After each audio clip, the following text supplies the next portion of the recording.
In the cold vastness of the universe, where galaxies spin like ancient cosmic hurricanes and stars ignite from collapsing clouds of primordial dust, humanity stands on a small blue world, gazing upward with a mixture of wonder and unease, asking a question that grows heavier with every discovery we make: why is it so quiet? This is the great silence, an absence so profound it echoes louder than any cosmic signal we could hope to detect, a mystery that has haunted astronomers, physicists, philosophers, and dreamers for decades, perhaps centuries, perhaps since the very first human stared at the night sky and sensed, without understanding why, that something was missing. The modern articulation of this haunting came in 1950 when physicist Enrico Fermi, a mind sharpened by the fires of the Manhattan Project and tempered by the icy logic of mathematics, posed a deceptively simple question during a casual lunch conversation: where is everybody?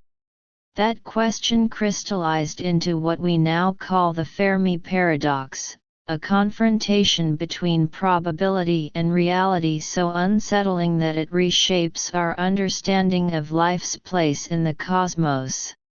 For as we map the heavens, as we uncover exoplanets in the Goldilocks zones of distant stars, as we measure atmospheric compositions dozens of light years away, and as we catalogue worlds that could cradle oceans, atmospheres, and perhaps biology, an eerie contradiction emerges: the universe should be bursting with life, not only microbial life, but civilizations far older, far more advanced, perhaps even galaxy-spanning in scope.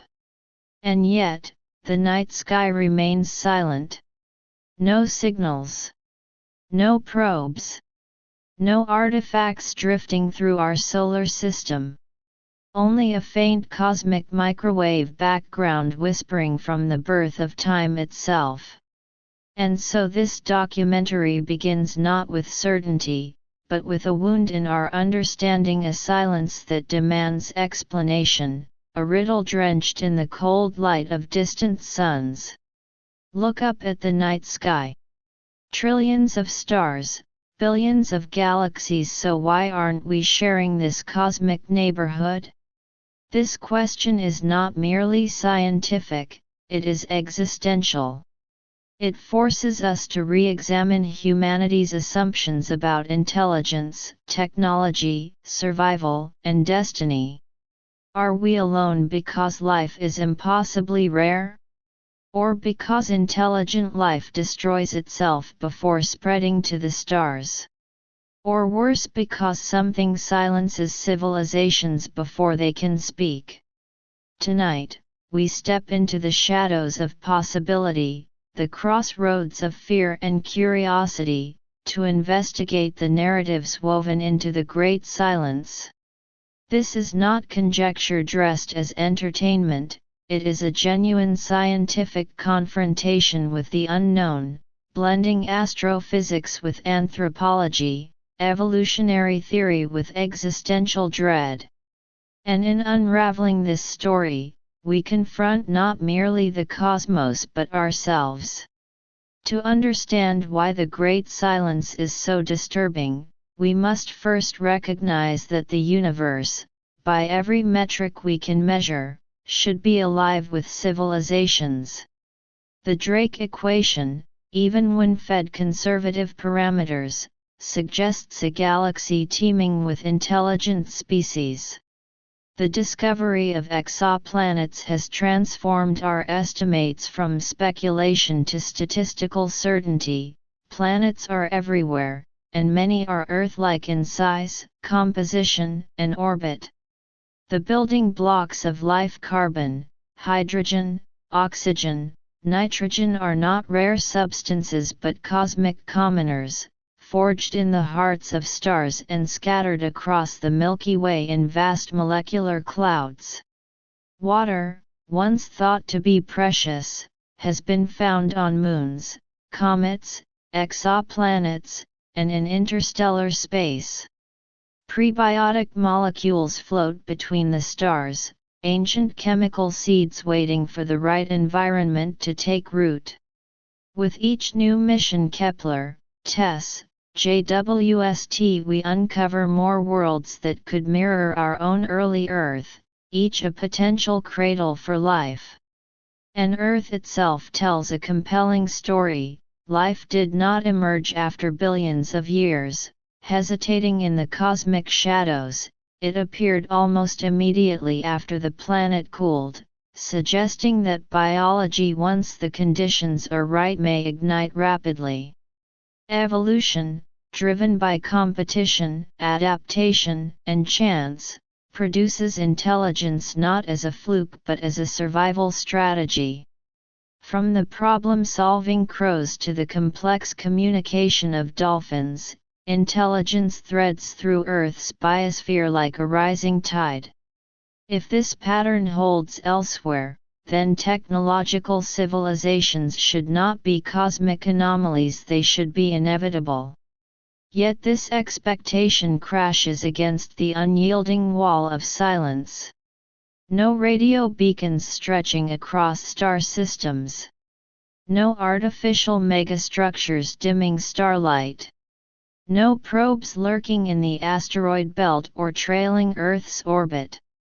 The Milky Way is billions of years old, older than humans can emotionally comprehend, and in that vast span, countless civilizations could have risen, expanded, and saturated the galaxy with their presence. Even traveling at sublight speeds, a determined species could colonize or explore the entire Milky Way in a tiny fraction of its age. Logic says the stars should be echoing with the whispers of ancient empires, long fallen or still thriving. But logic meets reality and finds nothing. The silence grows heavier when we consider the concept of the Great Filter, a proposed barrier that stops life from reaching technological maturity. The filter could lie behind us, implying humanity is astonishingly lucky, or it could lie ahead, suggesting that civilizations destroy themselves through war, environmental collapse, runaway artificial intelligence, or other catastrophic forces before ever touching the stars. The implications are terrifying. Either we are a cosmic miracle, or we stand before an unseen wall that no civilization has ever survived. The universe is unimaginably vast, teeming with potential planets capable of supporting life. So where is everyone? As our instruments grow more powerful and our searches more exhaustive, the silence becomes not merely strange, but accusatory. It forces us to confront the possibility that the universe may not be what we imagine, perhaps far more dangerous, far more empty, or far more mysterious than we dare to believe. As the narrative of cosmic quiet deepens, we step into a darker realm of speculation territory where the explanations grow unsettling, where humanity must consider not only benign silence but cosmic danger. What if advanced civilizations simply do not survive long enough to make their presence known?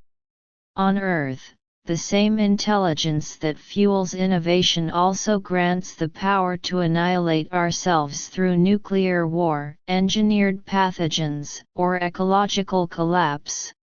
The Great Filter may sit like a silent predator in the timeline of every civilization, waiting for intelligence to reach a certain threshold of technological power before triggering self-destruction. But what if the threat is external? Some scientists whisper of cosmic predators, civilizations that eliminate emerging species to protect themselves, rendering the galaxy a dark forest where revealing your presence means instant annihilation. This dark forest hypothesis paints the universe not as a cradle but a hunting ground, a place where silence is not absence but strategy. And then there are theories more subtle yet equally chilling. Perhaps advanced civilizations retreat inward, abandoning the physical universe for digital paradises, consuming minimal energy and leaving no detectable footprint. Or maybe they operate on scales we cannot yet perceive using technologies that do not distort electromagnetic waves, do not create artifacts, do not behave in ways recognizable to our primitive senses. We might be listening for campfires when the cosmos runs on quantum engines. It is also possible that alien life is abundant but profoundly different, not based on carbon chemistry or water but exotic forms we cannot yet imagine, life that thrives in plasma, on neutron stars, or within the magnetic storms of gas giants. Their signals, their movements, their intentions may be invisible to us, not because they hide, but because they inhabit a reality orthogonal to our own. And perhaps the silence stems from cosmic isolation. The universe expands, galaxies drift apart, and cosmic distances may be insurmountable barriers. Even light, the fastest messenger, takes tens of thousands of years to cross the Milky Way. Civilizations could rise and fall without ever overlapping in time. We might be looking for contemporaries when the galaxy's civilizations are separated not by distance, but by epochs. The silence may not be sinister, it may simply be a temporal accident. Yet the darkest possibility remains the simplest: maybe we genuinely are alone. Maybe Earth is a cosmic outlier in an indifferent universe. Maybe intelligence is rare beyond comprehension, a precious flicker in an ocean of lifeless stars. But if that were true, what would it mean for humanity's future? Would loneliness become our greatest burden or our greatest opportunity? The deeper we venture into the explanations of the great silence, the more the paradox becomes a mirror reflecting our fears, our hopes, and our uncertainties about existence itself. The cosmos does not answer our questions. It only deepens them. In confronting the great silence, humanity stands at a crossroads not just of scientific curiosity but of identity, purpose, and destiny. The silence is not merely an absence, it is a call to introspection, a reminder that the universe owes us nothing, not answers, not companions, not assurance of our significance. And yet, within that silence lies a profound gift. If we truly are alone, then the responsibility of consciousness, of preserving life, shaping futures, exploring the stars rests entirely with us. In that scenario, humanity becomes not a fleeting accident but the universe's sole storyteller, a bearer of meaning in an otherwise indifferent expanse. But if the great filter lies ahead, waiting to challenge or extinguish us, then understanding this paradox becomes not academic, but essential. We must learn from our own history, our wars, our collapses, our triumphs, to avoid the pitfalls that may have erased others. We must approach technologies like artificial intelligence, genetic engineering, and planetary stewardship with caution and wisdom, recognizing that survival may depend on humility as much as innovation. And if the dark forest is real, if the universe is a place where silence equals survival, then humanity must master the art of invisibility, learning to listen without announcing its presence. But there remains another possibility, that alien life exists, and we have simply not recognized it. Perhaps our instruments are crude, our expectations narrow, our imaginations insufficient. Perhaps the universe is murmuring in forms we have not yet learned to decode. In that case, the Great Silence is less a final judgment and more an invitation to expand our methods, our technologies, our minds. As we look ahead, missions to Mars, Europa, and Enceladus may uncover microbial life within our own solar system, shattering the notion of cosmic loneliness. Projects like Breakthrough Listen, next-generation telescopes, and interstellar probes may eventually detect the faint fingerprints of distant civilizations or the ruins of those long gone. And if one day we do hear a signal, a whisper across the void, humanity will not merely have answered the Fermi Paradox, it will have crossed the threshold into a new era of history. But until that moment arrives, if it ever does, the Great Silence endures, not as a void but as a canvas upon which we paint our hopes, fears, and aspirations. What if Earth isn't special?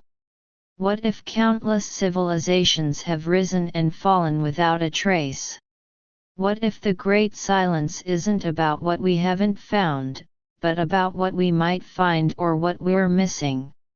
The cosmos remains a vast and ancient enigma, and humanity's role within it is still being written.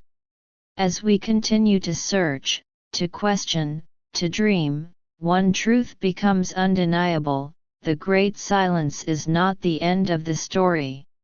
It is only the beginning.